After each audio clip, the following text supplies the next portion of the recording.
Facts for the ghost. Let's get the pot.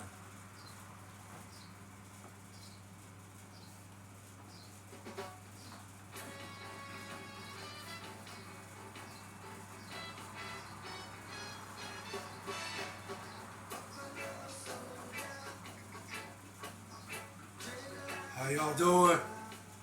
I'm doing yet another segment, and today's one is going to what shall I say, detail what it's a surprise to me, to be honest.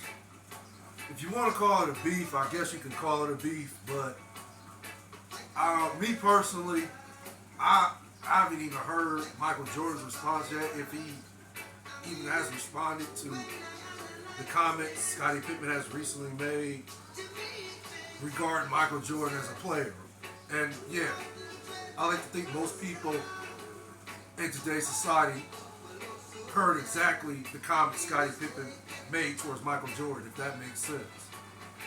But I don't know if this is a beef or if there's tension between these two great athletes, great basketball players, legends, Hall of Famers, and I believe one of the 75 greatest players that ever played a game.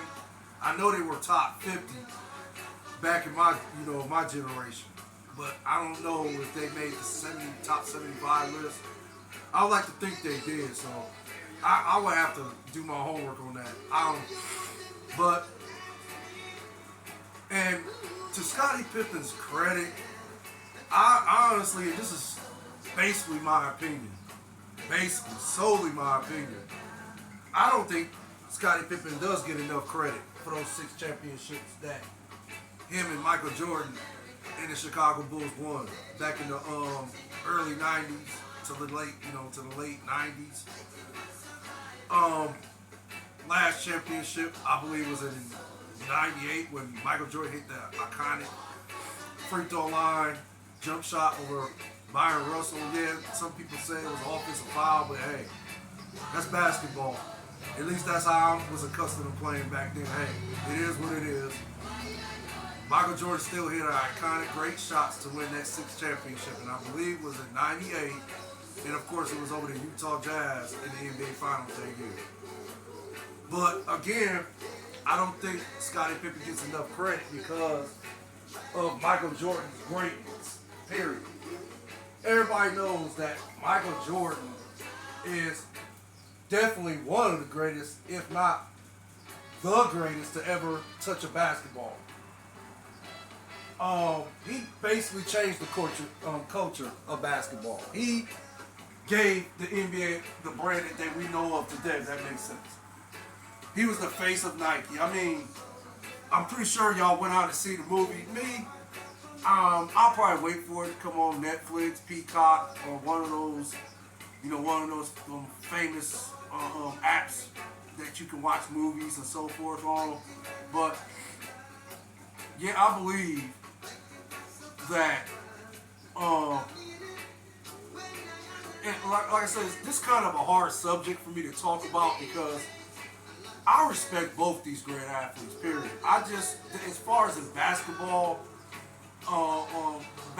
their skill set, their phenomenal skill set, and the way they play the game on the basketball court, it was just like a beautiful piece of art to watch, or a perfectly directed movie, scripted movie, if that makes sense. It's like watching it on film. It's almost like a fairy tale story of, wow, these two great athletes won NBA championships at the highest level. And I've never actually seen it live, but to see it on TV, it still was a magical experience for me. I don't like to use that word, magical. Let me try to find another word. Let me just say it was an experience that it was on the level of a fairy tale. I'm going to go with that one. And basically, again, I feel Scottie Pippen does not get enough credit because of, again, Michael Jordan's greatness, period. So, if you remember when Jordan came in the league, right, I think he came in the league his rookie year. He averaged about 28 points, right? Now, I mean, I haven't really done my homework on this because, again, I really didn't want to talk about this subject, and I didn't really want to do a segment on it because I really feel it's petty. It's just a petty matter, and I think it's more of a personal issue. And I don't even think it's personal on Michael Jordan's part. I think it's more of a personal issue on Scottie Pippen's part because, and again, it could be jealousy. It could be, a personal problem. And I'm not going to get into neither one of their business. I'm not going to put them out there like that. I'm just going to say I think there's more to what Scottie Pippen has said about Michael Jordan than what, is really, like on the surface, it looks like Scottie Pippen is bitter. It seems like he's talking from insecurity, if that makes sense. But I'm sorry, for me watching Scottie Pippen all those years and hearing him talk over the years, the way he articulates himself when he's talking about those 6 championships him and Michael Jordan and the Chicago Bulls won, and how he was an instrumental part in those championships, how they're one, like him and Jordan is one of the most dynamic duels and one of the most legendary dynamic duels in the NBA, one of the greatest dynamic duels in the NBA. And the way Scottie Pippen talks about that and articulates and presents, the way he answers questions, he presents himself on a professional level.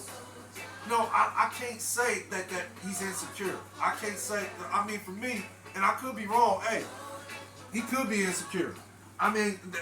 We'll never know that, to be honest, unless he comes out and says, hey, I'm Scottie Pippen and I'm insecure. I'm an insecure person. But again, for me, watching him play on the basketball court and hearing him talk on countless interviews and just the way he presents himself as a professional, he doesn't come off insecure to me. I think, in my opinion, what he said about Michael Jordan is just more of a personal problem. Not saying I'm right about what I'm saying, but it just feels like to me it's more of a personal issue on Scottie Pippen's part. But for whatever reason, he said these comments about Jordan. I guess it's a shock value topic for most media, social media, podcasters and analysts, and shows like First Take. Keyshawn, Jay and Max, that podcast, that analyst show, podcast if you want to call it that. Get Up, what's his name, Mike Greenwood or something like that, I believe. And Bart Scott is on that show. What's his name? They call him Swagoo. Oh man, I can't believe I forgot his name. They call him Swagoo, I'm sorry. Oh man, I almost want to, what is his dang name, man? Oh, I can't think of that dude's name. They call him Swagoo though. That's all I can remember right now. I want to say it's Marcus Spears. There it is. There we go. Marcus Spears is on that show as well. It's called Get Up. It's with, I believe, Mike Greenwood is the host, and then it's, occasional appearances by Bart Scott, Marcus Spears, Mina Kimes, just to name a few. What's her name? Monica McNutt. She's been on the show on a consistent basis. So, just to name a few of the analysts that be on that show titled Get Up. I guess it's just, and of course, Undisputed with Shannon Sharp and Skip Bayless.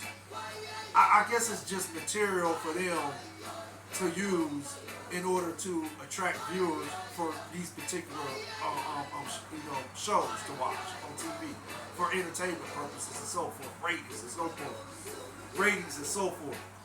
So I guess this is why this is such a hot topic going on, going right now.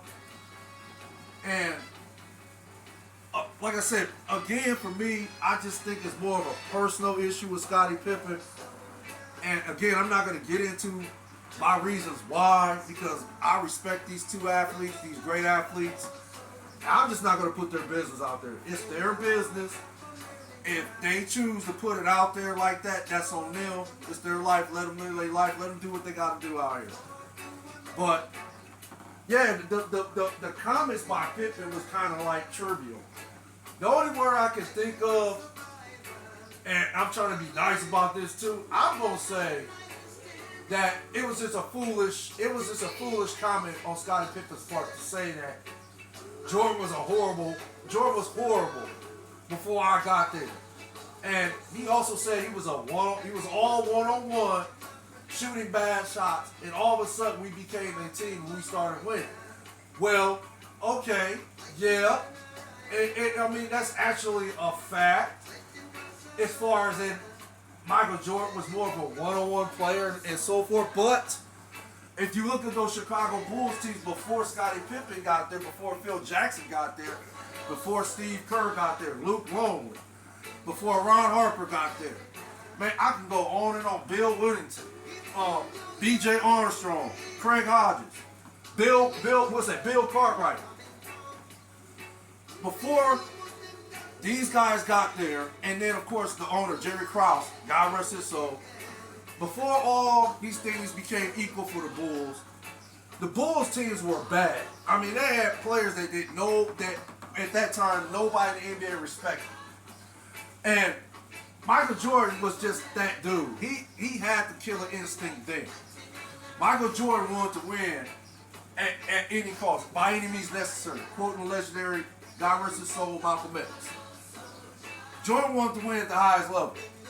And Jordan just was that dude. Jordan felt that unless he wasn't aggressive on the offensive end, unless he wasn't taking a bull by his horn and, trying to be,